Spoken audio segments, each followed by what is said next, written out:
Can we start, I mean, kind of the same way the book starts, right? Why are we here at this baseball diamond?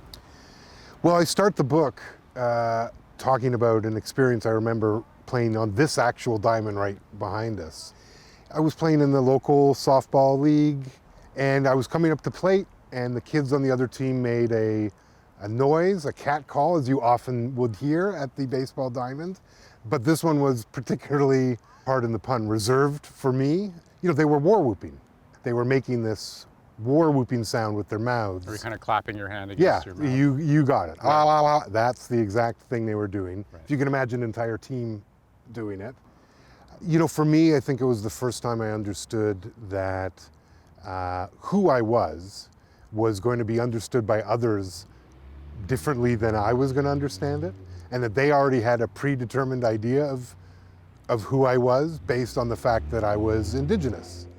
I think it's taken me a lifetime to sort of process what I actually felt about that in the moment. Obviously, I still feel things about it. It starts off the beginning of my book.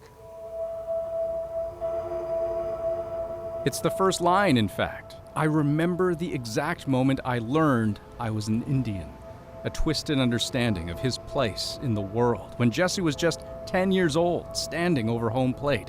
But where was home exactly? Even when it comes to you, yourself, the way you see yourself, your own Indigenous identity, I mean, it strikes me that you have a very complicated relationship with that identity. Is that fair to say? Well, I mean, I called the book Unreconciled, so yes, might be the answer. What's the core of that? I mean, what's the source of that complication? One of the things I would say, Andrew, is that those complexities, those struggles, even at times, are a purposeful outcome of what Canada, colonialism has sought to do to Indigenous people, which is to make it a challenge to understand our identities, and more so make it a challenge for us to fully reconcile the belonging and kinship of our communities when we've been forcibly severed from them. You know, because listen, what are residential schools? What was the purpose of them? For sure, the purpose was for that generation that attended to ensure that they were distanced from their family, that they learned a different language than maybe the one they grew up with. But it was also to ensure that I wouldn't know my language, to ensure that my children and their children wouldn't know it either, that these connections would be broken to the community, to our culture, to our language, to the land, most importantly, that so down the road, Canada wouldn't have to worry about Indigenous peoples because there aren't any anymore. Can I ask you just to read a small part of this while we're talking about Sure. your family? Sure. Just from there, what does that say? I think of Norma every day.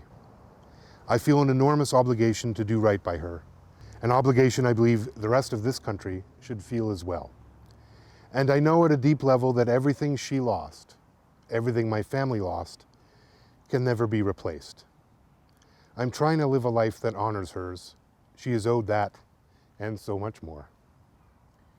There's that word again, obligation. Yeah. Right? The obligation you feel to your grandmother, Yeah. to your family, to your community, but also that you feel the country should also have a sense of, right? Have that feeling. Can you explain that part of it to me?